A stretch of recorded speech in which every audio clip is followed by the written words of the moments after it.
अस्सलामुअलैकुम नाज़रीन, मैं हूं आपकी मेजबान नाइला भट्टी और नजर डालते हैं आज की अहम तरीन खबरों पर। स्पेशल चिल्ड्रन एजुकेशन की जानिब से खवातीन में ईवी मोटर बाइक मुतारफ कराने की तकरीब मुनक़िद की गई।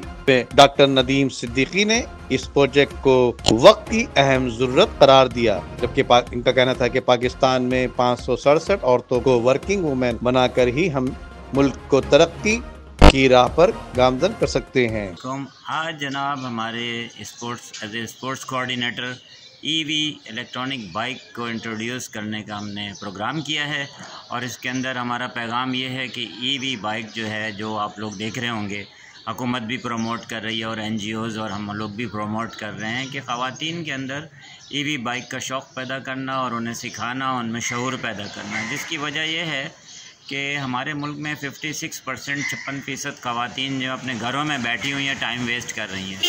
तो हमने इंट्रोड्यूस किया है ताकि वो ईवी बाइक चलाएं और अपने घर वालों को भी सपोर्ट करें, अपना रोज़गार भी फराहम करें और अपनी ज़िंदगी बेहतर गुजारें। लड़कियों के लिए ख़ुसूसी तौर पे जो वर्किंग वूमेन हैं, उनके लिए हमारे डॉक्टर नदीम का एक ख़ास पैगाम है कि आप लोग ज़रूरी जाके अपने ड्राइविंग लाइसेंस को प्रमोट कीजिए। पहले लर्नर ड्राइविंग लाइसेंस बनाइए, उसके बाद से उस पर प्रैक्टिस करिए, प्रैक्टिस करने के बाद अपने पक्के लाइसेंस हासिल कीजिए, ताकि जो हुकूमत की ईवी बाइक की पॉलिसी आएगी वो सिर्फ उन लोगों को मिलेगी जिनके पास फुल लाइसेंस होगा, तो लाइसेंस होल्डर को मिलेगी।